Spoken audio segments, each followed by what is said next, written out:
Good morning, good morning, good morning, good morning. Welcome to Talking with Tommy.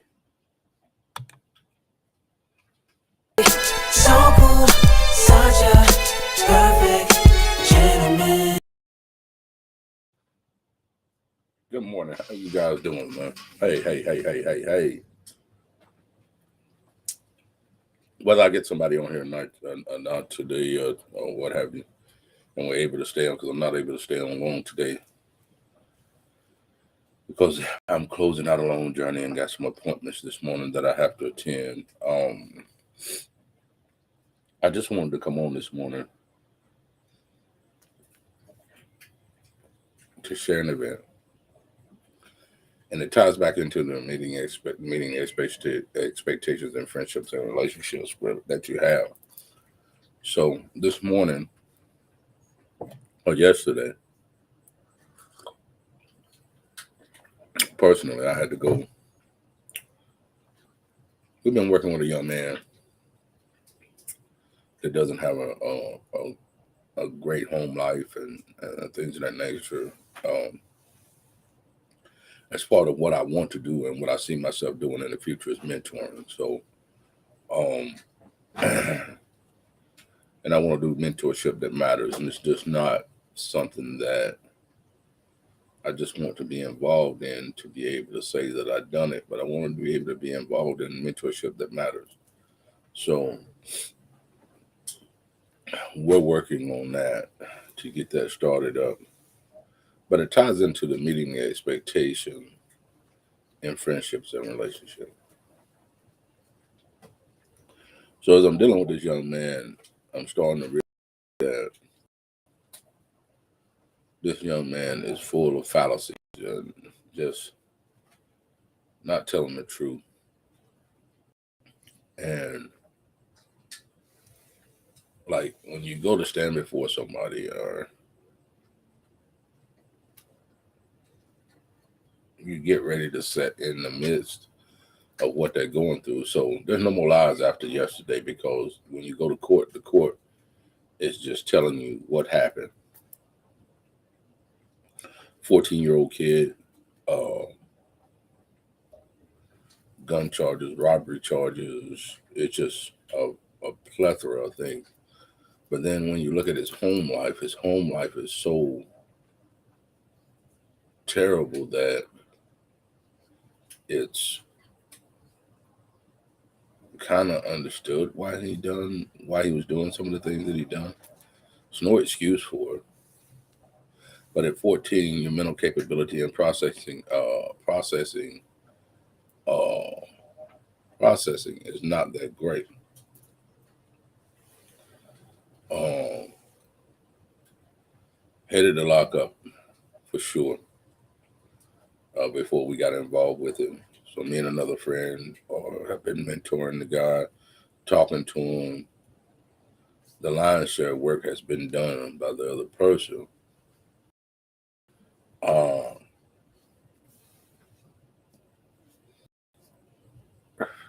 I'm just stepping in now to try about 4 weeks now, trying to help this person.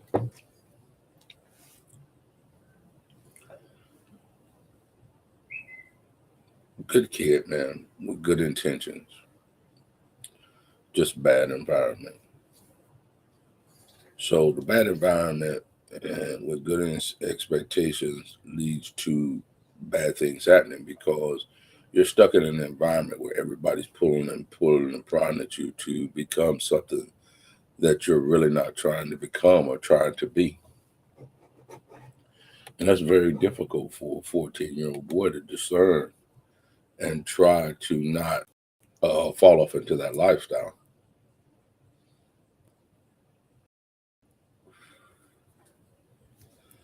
And I'm smoking a nickel rustic cigar, Adobe, this morning. I got a appointment, and man, that was on me all day yesterday because I ended up in court. for this young man and speaking on his behalf and asking them to give him another chance to get all this stuff done and do the things that they need to do.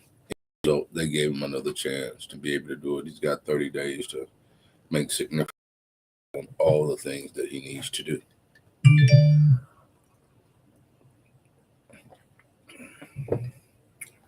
Changing lives is simple if you just put an effort toward it. Changing your mindset is not as easy as changing lives.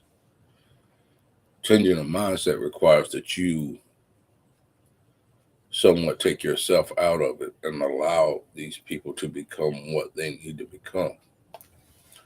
It's not easy to do. I'm telling you that it's not easy to do. You can sit up all day long and tell people whatever, but it's up to you to help a person see a vision that they can't see, especially when you're in mentorship.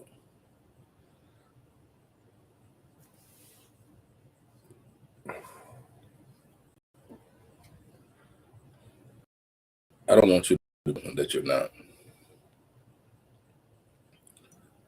I want you to be something that you can become, that you can be. If that makes sense. I don't want to change you. I don't want to put you in a position to where you cannot function or go to operate. But what I want to do is put you in a position to where you function and operate in a setting that is conducive to your growth, conducive to you being a part of something, can help you go to the next level. I proudly fly this flag behind me of the United States Army because it placed me in a position to be better than what I was, to be a person of substance, to be a person that wanted to make change, that wanted to be on a winning team, and that allowed me to do that. Um,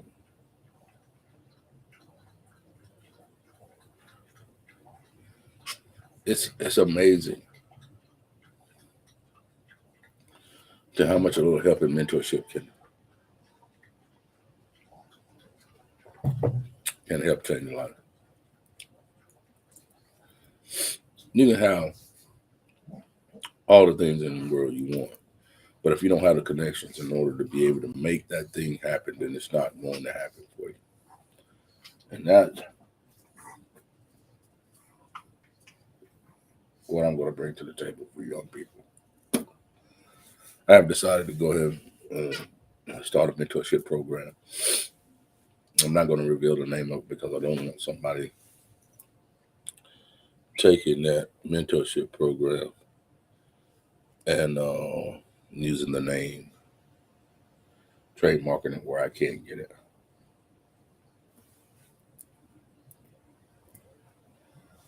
And I believe I can make a difference. I believe that I can say to these kids that this is the difference maker. This is how you make a difference, you know, and you have to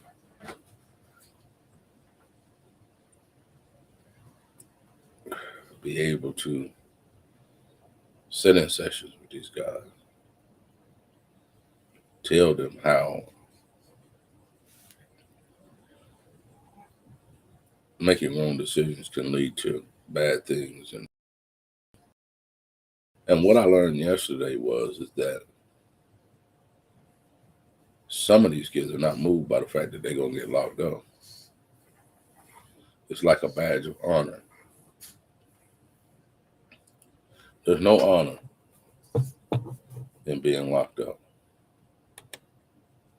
In order for you to be like an eagle, you got to leave the ravens alone. You got to. I have been on this for a couple of days now, functioning, motoring through this, just trying to keep this into perspective on how things run. And it's all about manhood to me. It's all about being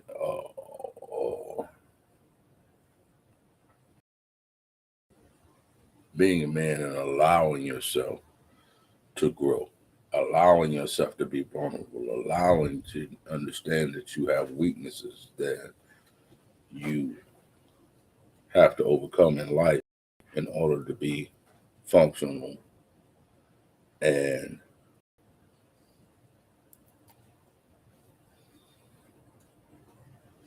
ready. So in order for you to be able to do that,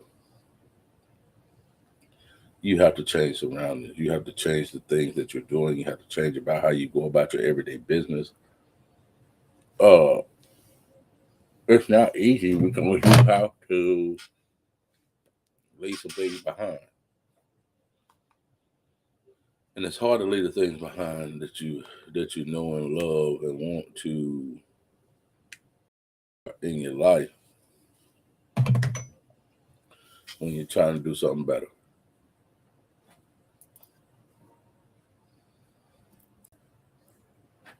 You just can't do it. So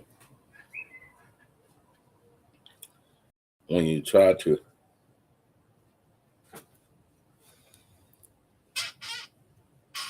work things out, you have to go where you need to go and do the things that you need to do in order to be able to make things happen. So that's what you have to do. But I was so traumatized yesterday about the fact that I was up in there with these kids, and the way they brought these kids into the courtroom was, first off, if you're trying uh,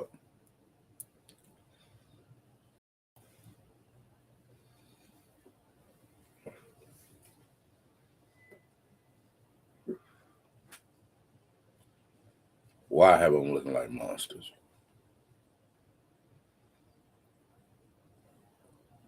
And I know these kids are not perfect kids. I know they're not. But can there not be dignity in this?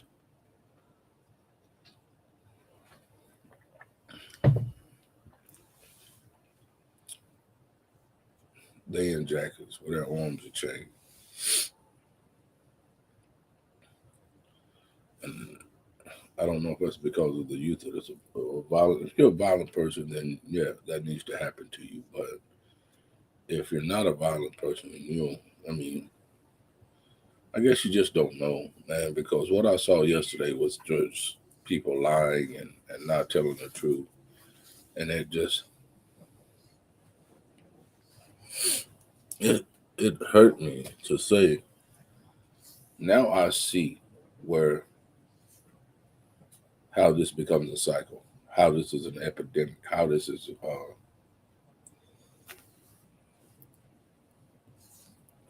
not boding well for people. And it's hard for people of our stature to understand where these people are coming from because they are making make bad decisions.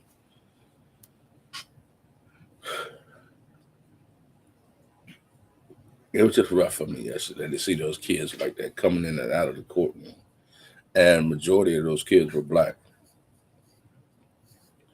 that were coming in and out of the courtroom. And it was a lack of support for them, whether it be their family member, whether it be their working caller, whether it be whatever. You shaking in the middle of a courtroom and not being able to say that, hey, look, I called and set these appointments. It can never be a point to where you give up on your kid. Your kid has to, it just can never be a point. If he gets locked up, then he gets locked up. There's nothing you can do about that. But if you have an opportunity to keep them from getting locked up, to keep them, to set them on the right path, to do the right thing by them, then I hope you would do just that and set the kids straight.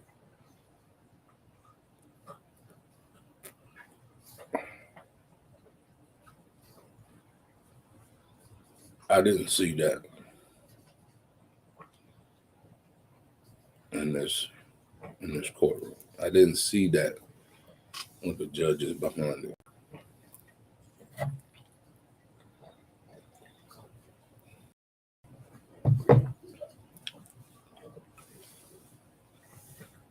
I just want to be able to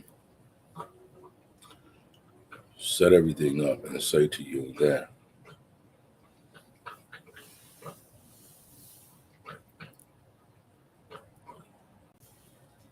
we're functioning, you know what I mean?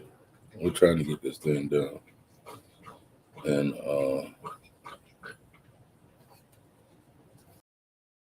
you got to do what you got to do.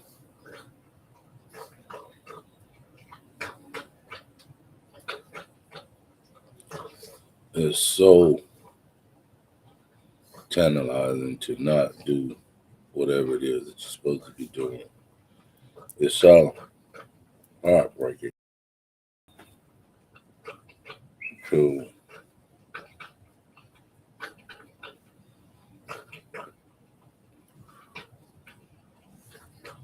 see these kids in those courtroom settings, what they're doing. Nakia, what's up? She returns from the darkness at the abyss of disappearing. She's come out of the hole, y'all. It's Miss Nakia. But anyway, it just bothered me to my soul to see these kids like that yesterday going through a court system that really didn't give I can't say they didn't care about them. They want the kids to make a change, and I'm sure they're happy when they see kids that make a change in their life, but it's up to the kid to really change his mentality and change his thought pattern. But when you don't have the resources to help you get to correction, then it is tough for a young man or young woman that don't have the type of lifestyle that can afford the drug test. $12 a pop. You don't sound like a lot of money, but when you're 14, you got to come up with that kind of money. $10 a month for probation fees. You're paying for this. You're paying for that. $169 in court costs every time you get it. You're going to court or doing whatever you're doing. It's tough. It is tough. And to not have somebody in your corner that wants to help you get to the next level is really tough, man. I mean, it's a tough thing to be able to ask these kids to go through the process and stay motivated and do all those things when they don't have the resources in order for them to do that. Peer pressure is a motherfucker, man. Peer pressure is something to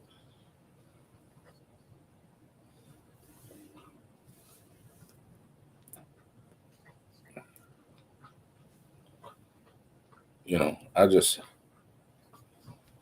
just can't. It hurts my soul, man. It really does. I'm not trying to be funny, but it just hurts my soul to see these kids like this. To see them up on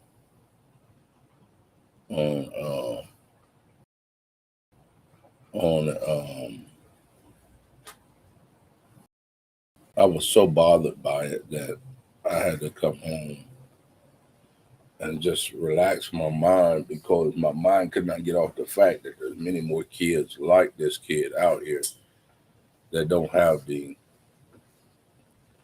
parents or support system that is helping them. And I look at my child and I hope she knows, and I think she does. I know she knows she's spoiled and not living a life to where a mom and dad does not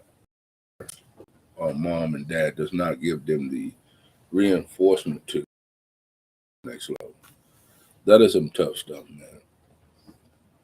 And it's tough for me because I'm watching this.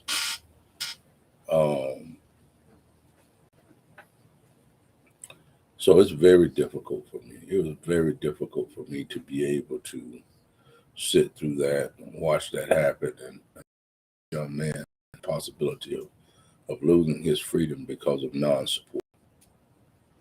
And the shit that this kid had to do was nothing difficult. It wasn't difficult at all. It wasn't something that he had to do. It's grandiose. It's just getting from point A to point B. And not having somebody in his life that cared enough about him to get him to do those things is simply heartbreaking.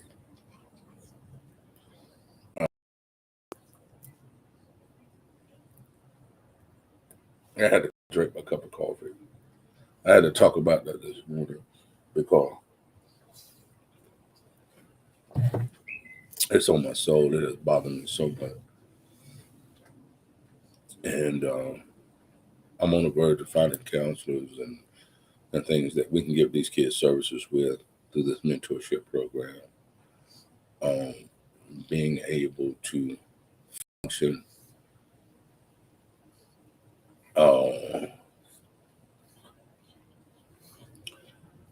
and just help.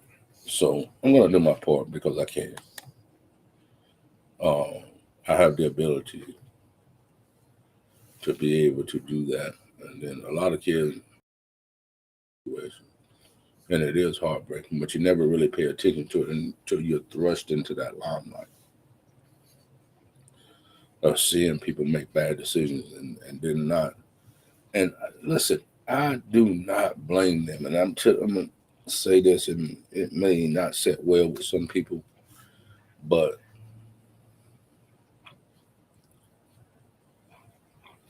I put an analogy like this together from some people that I was talking to. Nothing wrong living in the projects, nothing wrong with doing any of those type of things. But if you are in a situation where you live in a certain place and everybody around you is doing the same thing, that becomes your normal. But when you take a person out, put them in a nice neighborhood, put them in a nice house, put them in a nice environment, and they're not used to it, then they begin to see what it's like. That normal that they had is not the normal for everybody else. You know,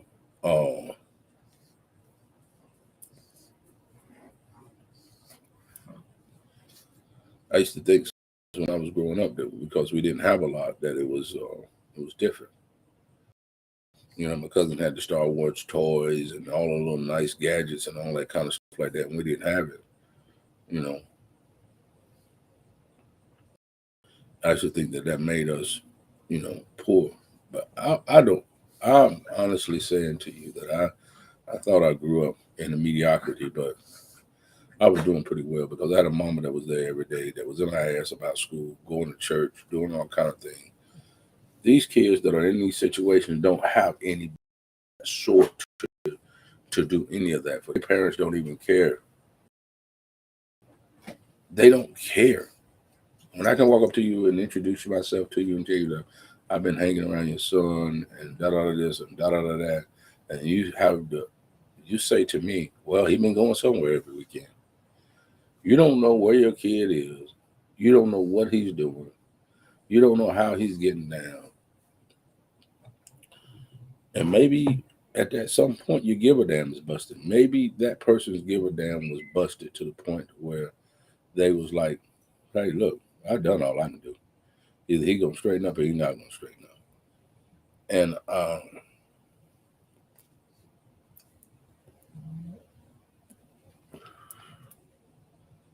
I'm gonna put it to you like this.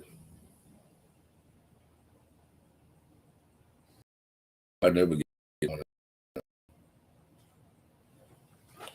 to the point to where I don't care. To the point to where making a difference is this.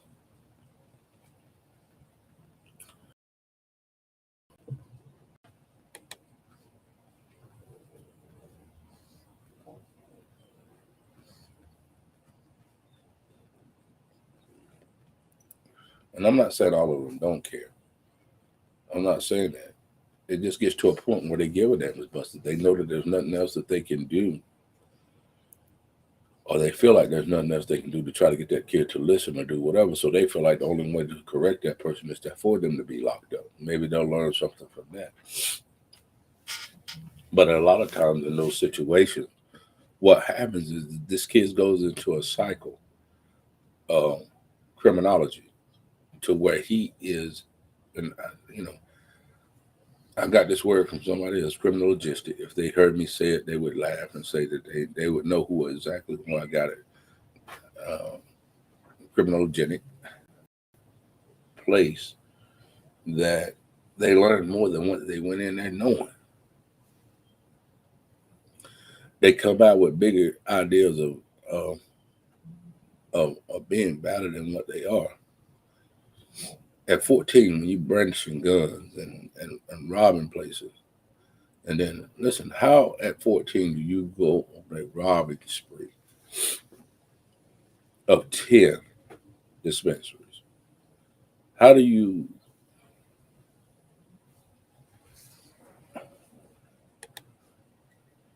how do you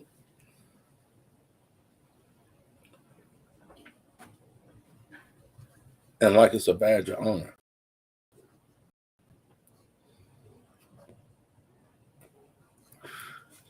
And see, that's how these older people manipulate the young people because they feel like that they're not gonna get much time. Man, you ain't gonna get much time for that, man. Go ahead and do this, do whatever. You're a juvenile, man. They're just gonna give you a slap on the wrist. You're going there for 6 months, come back out. We'll take care. We'll lace you up when you get out or do whatever. Get that brother locked up, and you ain't heard from him no more.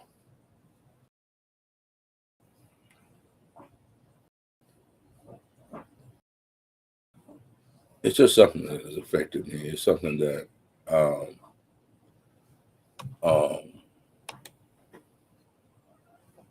that has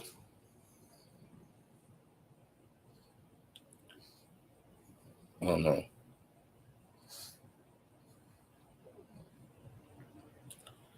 If you're a man or a woman that's under the sound of my voice and you have the ability to help, I would love for you to contact me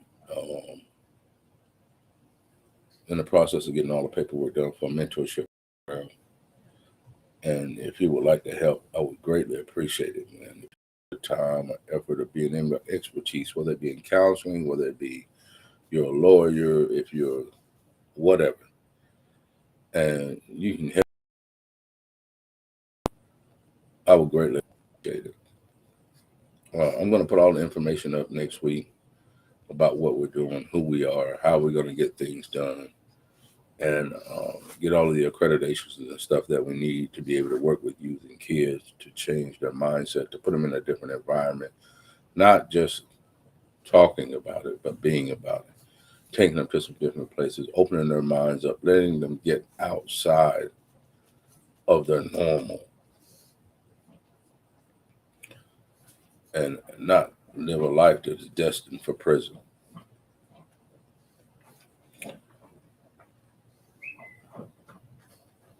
So this is why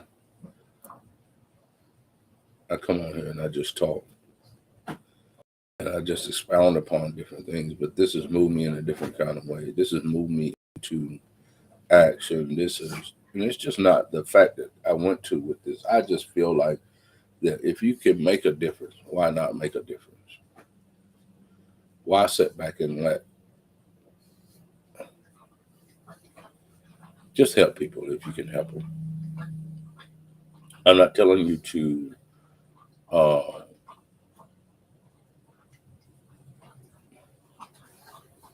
disturb your lifestyle or the things you can do. But at some point, you have to be hit and struck by a bug that says,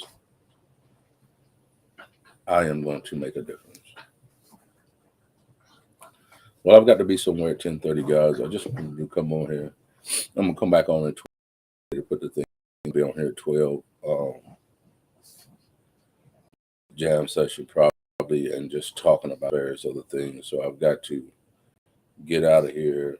So I want to thank everybody for coming on. Thanks, Nikhil, for signing on and talking to us a little bit today, not being gone. But thanks to everybody, man. Sorry for the solemnness, but I'm just in a mood where it's just like I just personally can't sit back anymore and not do anything to try to help these kids. So That's just me. And